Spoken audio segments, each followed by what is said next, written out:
এমনও অনেক নামাজি আছে নাউজুবিল্লাহ, আল্লাহ পাক আমাদেরকে তাদের অন্তর্ভুক্ত না করুন, যে নামাজ পড়ার পরে আল্লাহ রাব্বুল আলামিন এই নামাজটাকে ওই নামাজের মুখের উপর নিক্ষেপ করে দেয়, তোমার নামাজের আমার কোনো দরকার নেই। আল্লাহ পাক আমাদেরকে হেফাজত করুন।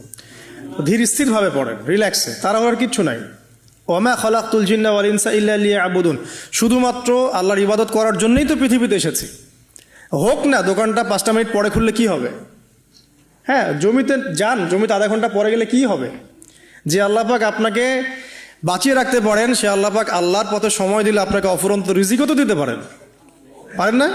আপনি আল্লাহর হয়ে যান, বাকি সব আল্লাহ আপনার দায়িত্ব নিয়ে নেবেন ইনশাআল্লাহ। আপনি নিজে আল্লাহর হয়ে যান, আপনার সব কিছু দায়িত্ব কে নিয়ে নেবে? আল্লাহ নিয়ে নেবে। তো আল্লাহ পাক আমাদেরকে ধীর স্থিরভাবে আধ্যাত্মিকত্ব অর্জন করে নামাজ পড়ার তৌফিক দান করুন, আমিন। এখন আমরা যত ঝগড়া নামাজের বাহ্যিকতা নিয়ে, হাত বাঁধা, রফুল ইয়াদাইন, আমিন আর পায়ে পা, এগুলো নিয়ে ঝগড়ার শেষ আছে? নাই। ইসলামের বিরোধী শক্তিরা হাত ভেঙে ফেলার পায়তারা করে ফেলেছে অলরেডি। হাতই না থাকলে আপনি বাঁধবেন কোথায়? মনে করেন আপনার হাতই নাই, বাঁধবেন কি উপরে না নিচে? তো এই হাত তো ভেঙে ফেলার পায়তারা করা হয়েছে। এখন আপনি পড়ে আছেন বাঁধার কোন জায়গায় বাঁধবেন সেটা নিয়ে, অথচ পুরো বৈশ্বিক চক্রান্ত মুসলিমদের বিরুদ্ধে হাতটাই ভেঙে ফেলে দিবে। তুই বাঁধবি কোথায় হাত? তারপর দেখব। এটা আমরা বুঝতে পারি না। এটা বোঝার জন্য যে জ্ঞান, ইলম, নূর দরকার, তা তো নাই আমাদের মধ্যে। এই জন্য আপোষের ঝগড়া নিয়ে পড়ে আছি।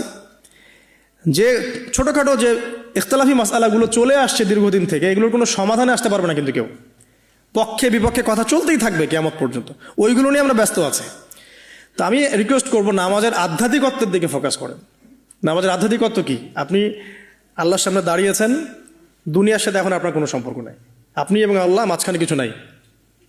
নামাজে যা পড়ছেন, সূরা ফাতিহা, অন্যান্য সূরা, রুকু, তাসবিহ, সিজদা, তাশাহুদ, দরুদ, অর্থ বোঝার চেষ্টা করেন এবং অর্থের দিকে ফোকাস করেন, আল্লাহকে পাবেন ইনশাআল্লাহ।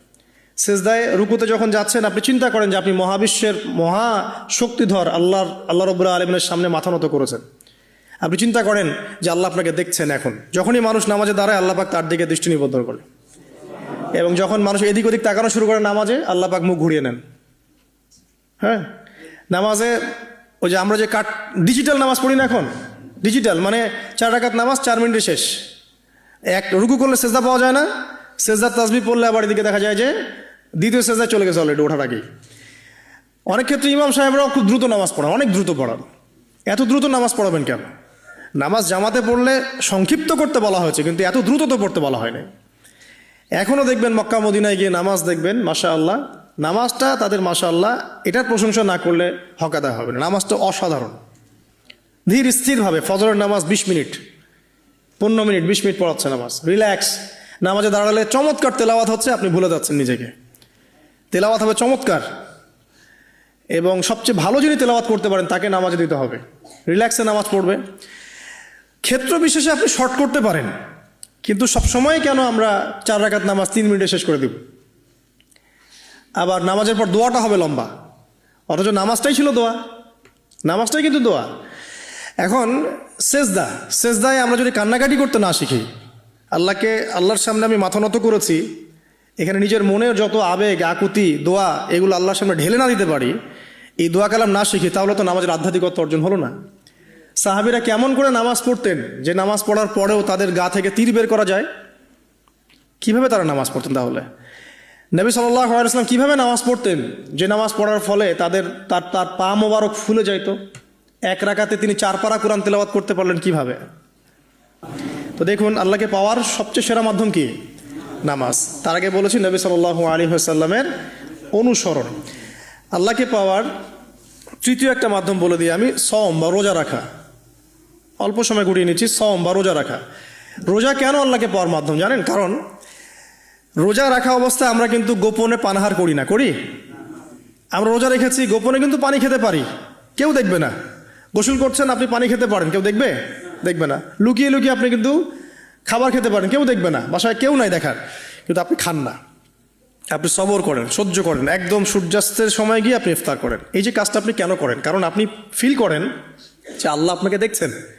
কেউ আপনাকে দেখুক না দেখুক, আল্লাহ আপনাকে দেখছেন। এটাই হচ্ছে ইহসান, এটাই হচ্ছে আল্লাহ পাকের মারিফতকে উপলব্ধি করা। আল্লাহ রাসূল সাল্লাল্লাহু আলাইহি ওয়াসাল্লাম বলেছেন, ইহসান হচ্ছে আন তা'বুদাল্লাহা কাআন্নাকা তারাহ, তুমি এমনভাবে আল্লাহর ইবাদত করবে যেন তুমি আল্লাহকে দেখছো। ওয়াইল্লাম তাকুন তারাহু ফাইন্নাহু ইয়ারাক, তুমি আল্লাহকে দেখতে না পারলেও বিশ্বাস করবে আল্লাহ তোমাকে দেখছেন। তো এটা রোজা রাখলে উপলব্ধি হয় না যে আল্লাহ আমাকে দেখছেন? এটা হচ্ছে আল্লাহকে পাওয়ার মাধ্যম।